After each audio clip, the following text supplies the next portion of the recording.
Yo, what is up, my Knights of the Round Table? Welcome back to Spooky Night with the Knight. We got 5 true outdoor scary stories by Papa Scare, linked in the description below to his channel. He does a lot of really great stories. I hit him up, and we're going to watch this. This is 5 true outdoor scary stories. I love outdoor stories, because I always think the woods is full of shit that nobody's really prepared for. Sorry if my ring light reflects off my glasses. I can't help it. Nice intro. Old ass 80s TV. Out there, things can happen, and frequently do, to people as brainy and footsie as you.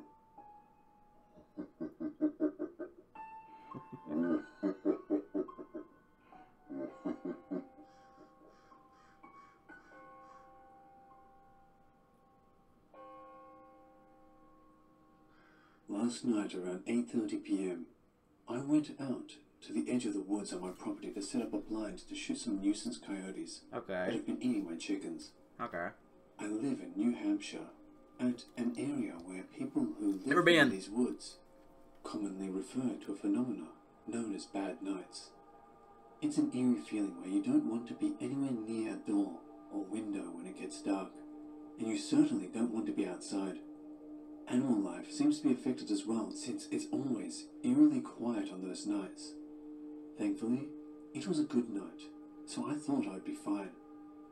I set up with a long-range modified handgun, a mounted night vision scope with a thermal setting, and a high-end night vision handheld. It's dark as hell in my room too. This ring light is the only thing giving me light here. Facing the woods, and for most of the night I saw nothing, coyote or otherwise. Okay. Coyotes are a sore. I live around coyotes. With my thermal scope, when I saw You got a thermal scope? Damn, bro.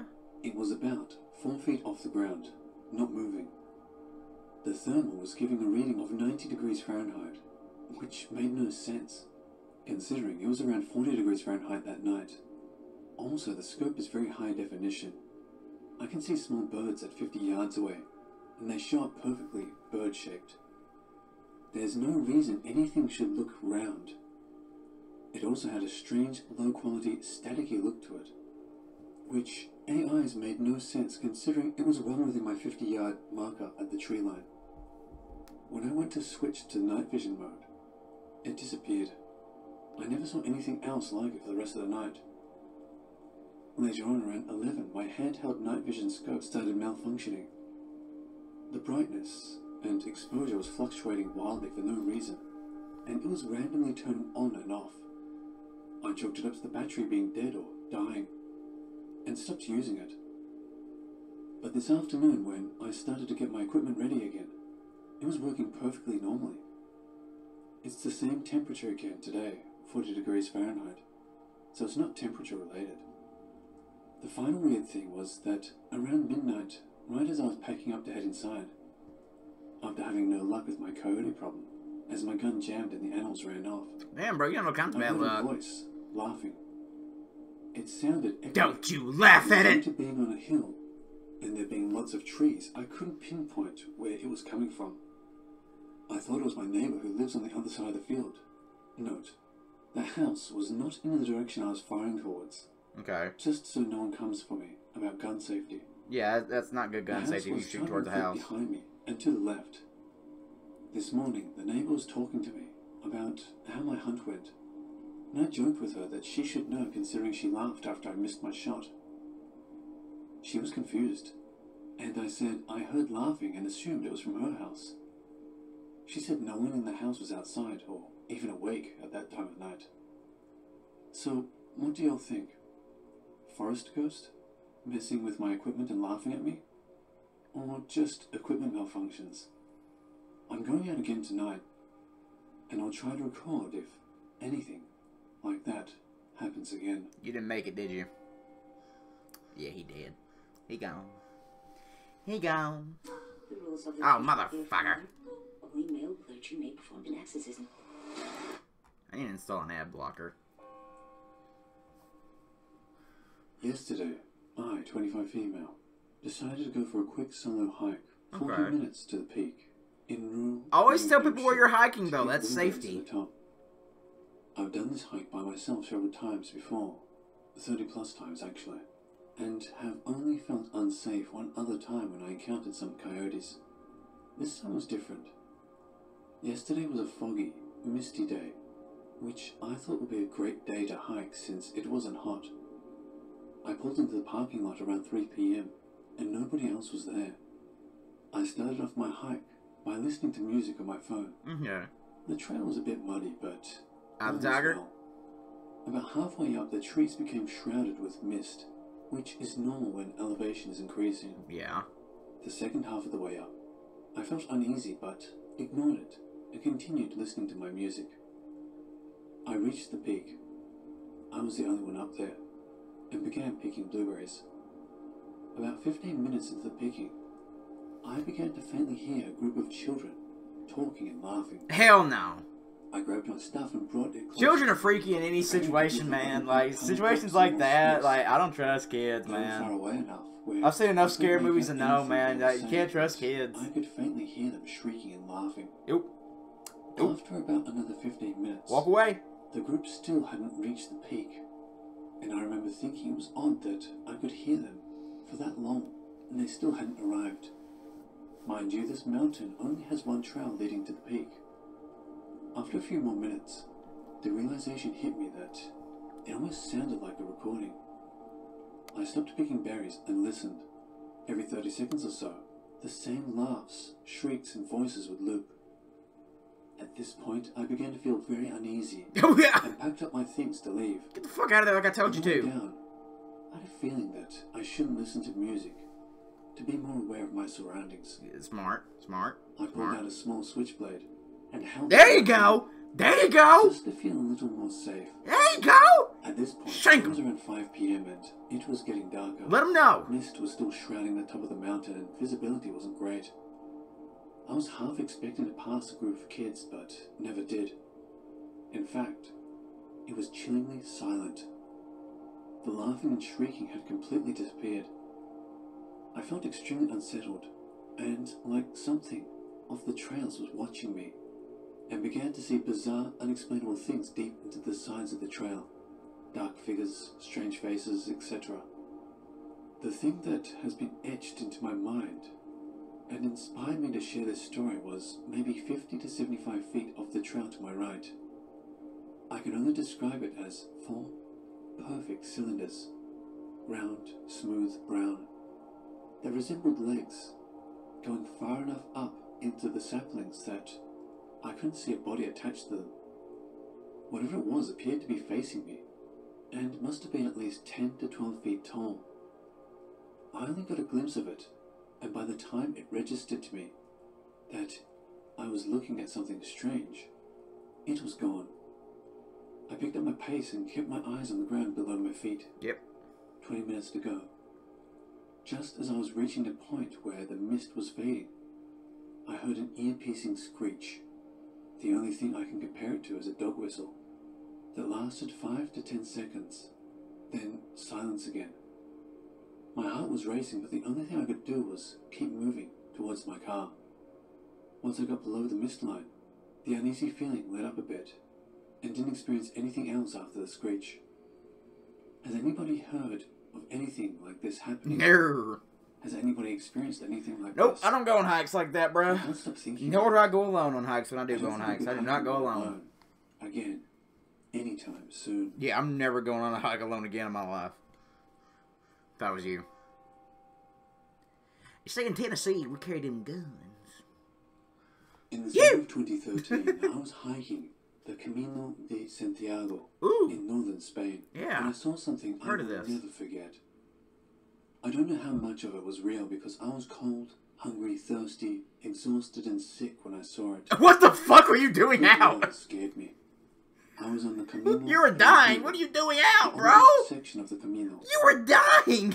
It's also You weren't under the weather. You were fucking I dying. go there days without seeing anyone else on the road. There is a stretch about 20 kilometers through the mountains called Los Hospitales Yes. because there are some ruins of medieval hospitals along the path in the heights. It's supposed to be the best view on the whole 200 kilometers of Primitivo. So, I really wanted to see it. It's a long story, but I'll try to leave out the less important bits. I didn't mean to be in such a bad shape that day. There's a small shelter a few clicks before the mountains, so I planned to stop there the night before and then continue.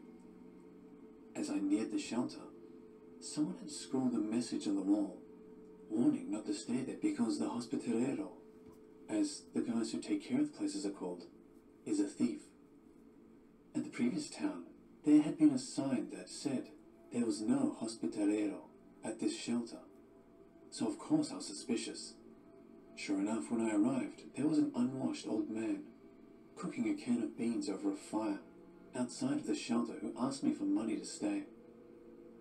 I decided that I didn't trust him, so I just got my stamp, proving I had gone through that village, and pressed on. So I started the Los Hospitales stage after already walking almost a full day's walk. The villages were too small to have grocery stores or even restaurants, so I had no food or water other than what little was in my pack. I was getting over a cold as well, and although it wasn't bad at this point, it started to bother me more as I fatigued. As I started to climb the mountain, I passed a sign that read, Peligro, osos, danger, bears. But at this point, I was committed, so I kept going. When I got near the You deserve top, what you have the coming to weather you. changed. It was so foggy that I couldn't see more than a few meters in front of me. Why would you go in Bear County When then? over the edge of the path, it was straight down into a foggy abyss. You deserve what you have coming. It was also cold. It was well into June, but the high was in the 50s, and the mist only made it worse. Oh, sorry, it's late night. Only shorts I and wanted it tank to be top. really spooky. When I got on the plane, I had no idea what the weather would be like, and I foolishly imagined northern Spain to be a Mediterranean climate. The only vegetation was the short grass and some sparse moss. Other than that, the landscape was just small rocks. Somehow there were cattle grazing up there, and horses. I don't know how they survived on such little food. I walked for several hours until I came to the ruins. At this point, I decided to try to camp out in the stones. I put a tarp up next to the stone wall, but the mist was so thick that it penetrated the tarp, my poncho, my astronaut blanket, everything. I was freezing. I was cold before, but when I stopped moving, I immediately started shivering wildly. I decided that despite my fatigue, I'd continue. Hell, if I didn't, I was going to freeze to death up there. The path alternated between the top of the ridge and the side of the mountain. I would have to occasionally climb down from the path holding onto shrubs. It was really steep. To avoid the huge steers with horns longer than my arm span, and their calves blocking the way, I'd run out of water and food. The food made me sick to my stomach anyway, and I had no idea how far I had gone through the mist or how much farther I had to go. Then, on a stretch along the flat top of the mountain dotted with otherworldly pools of mist and rainfall, I saw it. A herd of horses came galloping past me without warning. And when I turned around, there was the biggest steer I'd ever seen. It was walking slowly towards me in the direction the horses had gone. As it approached, I noticed that it was getting taller, not larger, but its legs appeared to be elongating. At this point, it was still a more or less faint outline in the mist, but when it was very close, less than 10 meters, I could see it clearly. The body was more or less normal, but the legs were almost 2 meters long and rail thin. The thing towered over me, but the abnormal proportions weren't the only strange thing about it. Okay. This steer had fangs. What the fuck? and The vampire! A mouthful of long, jagged, yellow, sharp fangs. When it opened its mouth and revealed them, Oh, I fuck. ran. Yeah, fuck I that. don't know how far it was, but I didn't stop until I reached a highway at the far end of the mountain and heard the humming of a telephone line at last. I saw some other creepy stuff that day as I made my way to the next habitable place, most notably a ruined town with a population of one old Asturian man and his huge dog. It's Arnold! But after the demon steer, nothing bothered me too much. It's Arnold! I moved to the next small town that had a hostel, so late that everything was closed, and I had to sleep outside in the 20-degree Fahrenheit weather. I really want to blame what I saw on my questionable physical and mental state at the time. I walked 48 kilometers that day, according to the guidebook, about 13 hours in all. But I can't forget what some of the older locals had told me about avoiding the areas around dolmens, prehistoric burial stones, in the mountains. As far as I know, there isn't a dolmen in Los Hospitales, but the people living there have legends of strange remnants from the area's Celtic past living on in the mountains. And I saw something that makes me wonder if they aren't just legends. Probably not. Some legends have basis in truth. Turn up that incline. 95 seconds now.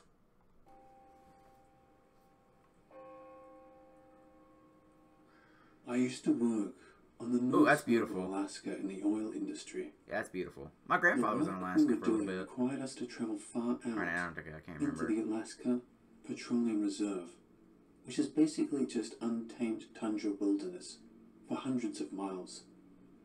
The oil companies would build these long ice roads in the winter that would lead to exploration drilling pads. Our job was to go out after they finished the initial drilling and test rock formations for their oil-producing qualities. It was mid-January. The sun hadn't quite come up yet. And when I say the sun hadn't come up, I mean in almost a month and a half. Damn. Cold Oh, nights yeah. were intense. The particular well site we were traveling to was about 60 miles west of Alpine, Alaska, deep in the wilderness. Our job took a week, but we finished and were headed back to camp to finish our hitch and go home. At the beginning and end of the ice roads are guard shacks that you have to check in and out of for safety. No cell reception, and radios work only up to a distance. If you don't check in or out in a set time, they come looking for you to ensure you're not a popsicle. It was about 4 in the morning. Not that it mattered in the land of endless night. And we were halfway across the ice road. Travel was slow, as the speed limit on the roads is only 25 miles per hour, Makes sense because it's ice. when something appeared on the road in our headlights. It was a man, in jeans, sneakers and a hoodie jacket, What the fuck? walking down an ice road in wilderness tundra at 4 a.m. and it was minus 20 degrees outside. It's not unusual for the local Inuit people to be out this far hunting. Maybe his snowmobile broke down and he's trying to get back to the guard shack. Seemed plausible. He didn't acknowledge us as our trucks rolled up next to him. He just kept shuffling forward. He didn't seem cold. His clothing, while totally not appropriate for this extreme weather, appeared warm and dry. We also noticed he wasn't Inuit, but Caucasian. I rolled down my window and asked if he needed any help, and if he was okay. He still didn't acknowledge us, Damn. just kept shuffling forward. His face was completely blank, devoid of any thought or emotions. The other guys in my truck suggested that maybe he was in an accident and in shock. I continued rolling my truck alongside him as he trudged down the road, still trying to get his attention. Even in this extreme cold, I could occasionally get whiffs of a peculiar smell coming off him. He smelled acidic, if that makes sense. There was just a lot about this guy that made the hair on my neck stand up. The guy behind me in the truck's crew cab had had enough of all this. He rolled down his window and reached out to grab the guy. He later said he was just going to try and shake him out of his stupor. Before my buddy's hand could reach him though, this walking popsicle spun around and latched onto my buddy's outstretched arm. He glared at my buddy, and then at me with this look of pure rage, not removing his hand from his arm. If emotions had a physical temperature, this guy could have melted the entire tundra that night. My buddy groaned in pain as he tried to get his arm free from Mr. Popsicle. Yeah. At that moment, this guy starts screaming in our faces. There was so much hate and rage and anger in that scream. It was absolutely terrifying.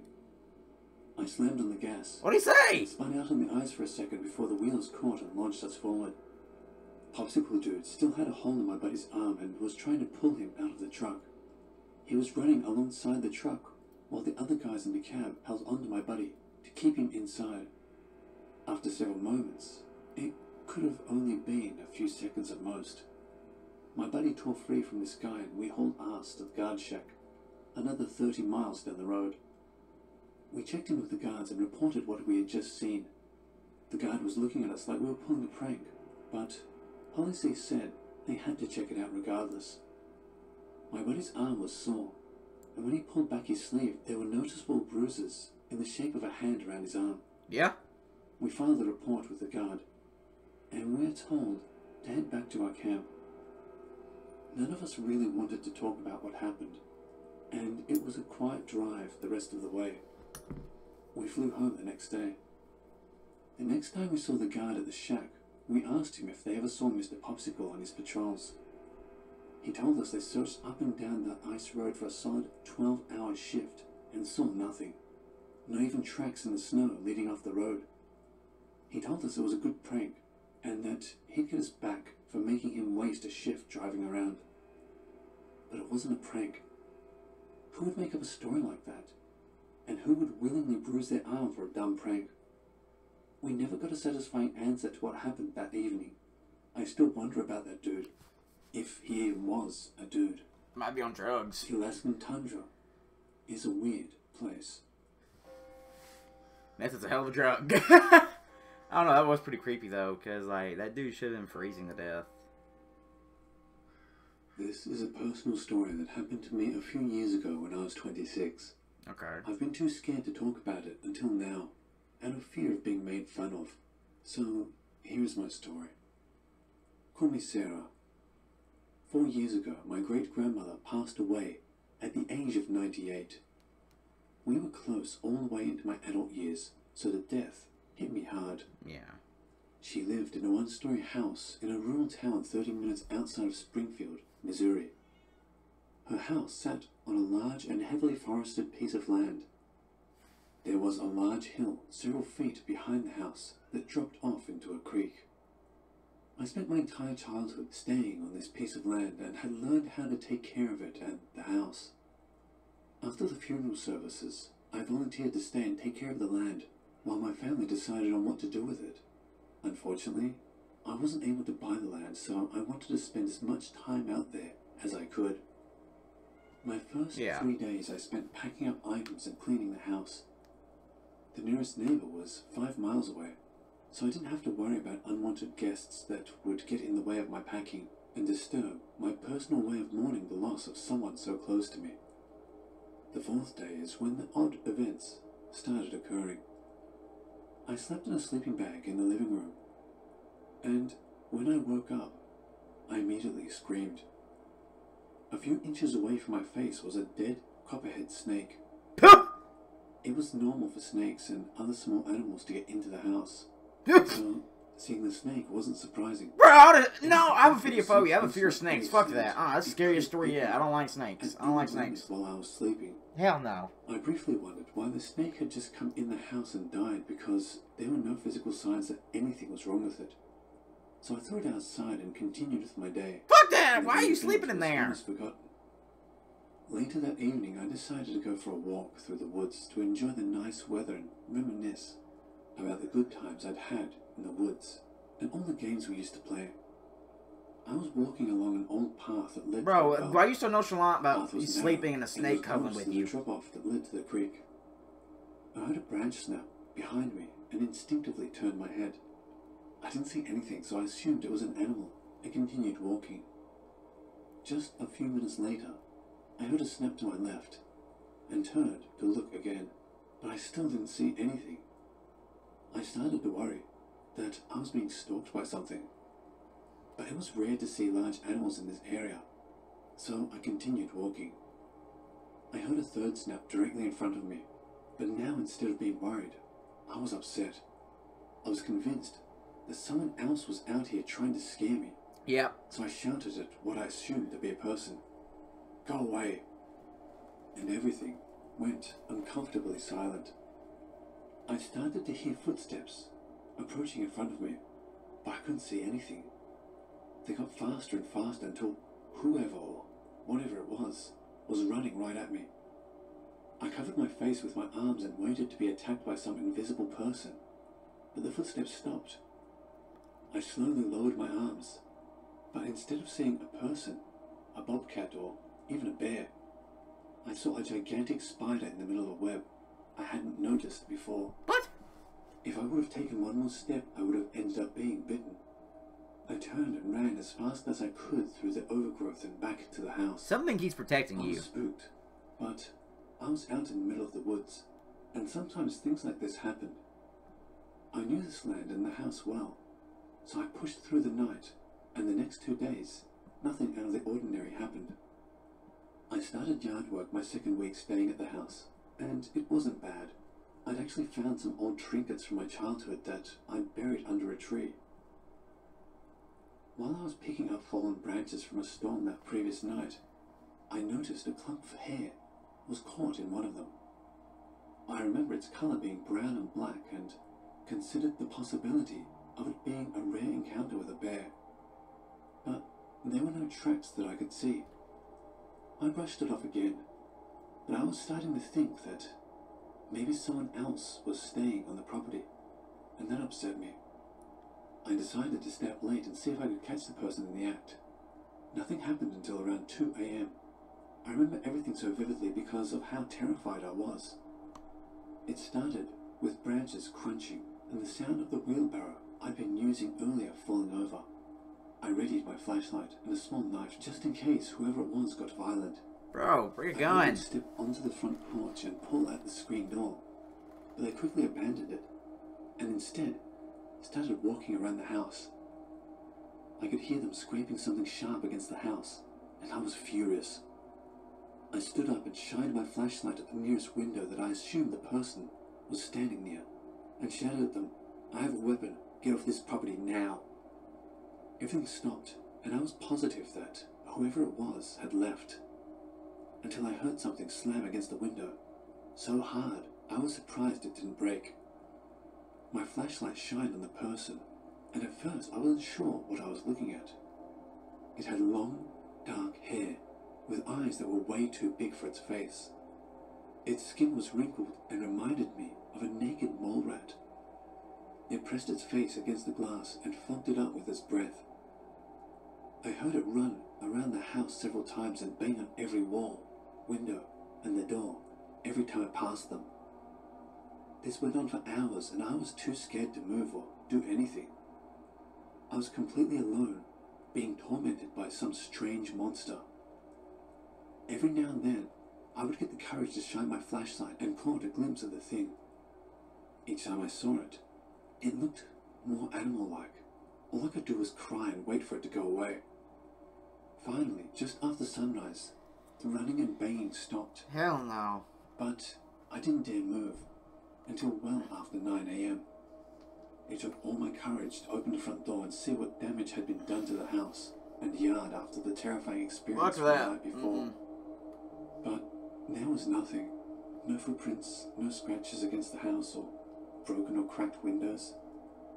It was almost like I'd imagined the whole thing, but I knew what I saw and had experienced was real. Nothing else happened for the rest of my stay there, and by the end of the month my grandfather came to pick me up and take care of the belongings I'd packed away. I was still terrified by what had happened, but I had almost convinced myself that I'd imagined it. Then my Almost. grandfather spoke to me.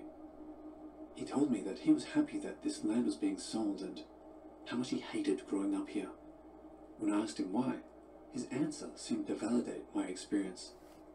Now my grandfather is a serious, no-nonsense man.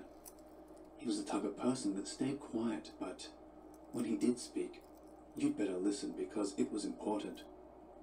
He was a hardened war veteran and devoted Christian. I know So the things type. like paranormal and supernatural were just fairy tales to him. He made sure to tell his children and me and the rest of my siblings and cousins that.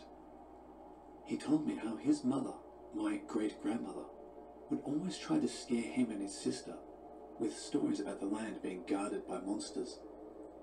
The story says that these monsters, hybrids is what we call them, were the children of falsely accused witches. The people living in the area back when this was going on claimed that the children were part witch and part animal and needed to be killed. So they were left in the forest to die. He said that when the witch children died, they came back as spirits and claimed the woods as their own, and any unwelcome visitors would be tortured until they were literally scared to death. Just how their falsely accused mothers had been scared when they had been killed. My grandfather said he didn't believe in much outside of his religion, but he believed that the hybrids were real, and that he had been tormented by one when he tried to go hunting in the woods for the first time and shot his first deer. He believed he had upset the hybrids by killing an innocent animal and never stepped foot on the land with a weapon, and they finally left him alone. Maybe it is a foolish thing to believe, but I believe that the story my grandfather told me is true, simply because we both had similar terrifying experiences. You told it had a weapon. You told him you had a weapon. I would have tried to take a picture of the creature, or if I could draw, I would post a picture of the drawing. I remember every detail about what I saw, and will be burned into my memory forever. All of my childhood memories seem tainted now, because of this experience, and now I don't think I'm going to miss the land as much as I first thought. It didn't take long for the land and the house to be sold. The hybrids, or whatever is out there, can be somebody else's nightmare. One night was more than enough for me. Yep, fuck that. Fuck that. Fuck that. Hello watchers and listeners, thank you so much for watching. And as always, a big thank you to all of the Reddit users who kindly allowed me to use their stories. If you want to help support this channel, you will find links to both my Patreon and my Teespring store in the description below. So feel free to have a look. And the biggest thank you to all of you who continue to support me. I truly do appreciate it. And remember, Papa loves you. That was really damn good, Papa Scare. That was really fucking good. That last one was it. Like, that was the one. Like, that was fucking freaky. That was some freaky shit. Like, I would not have ever stayed there again. Never in my life. Fuck that. No. No. Hell no. Couldn't have paid me to stay there another night. You'd have to pay me like $2 billion just to stay there a night. But, Papa Scare, you fucking delivered as always. That was fucking amazing. That was truly scary. Guys, how scared were y'all? Out of 10. Where were y'all at? Where were y'all at in each story out of 10? First story didn't bother me, nor did the second one. The snow one was pretty good. And that last one, that one was just creepy. But, guys, let me know what you thought in the comments below. Go check out Papa Scare. Link in the description to his channel is going to be below, right above the copyright stuff. So just ignore that. Just look above it. So it'll be right there. So, thank you all so much for watching. Hope you guys enjoyed this as much as I did. And as always, I'll see you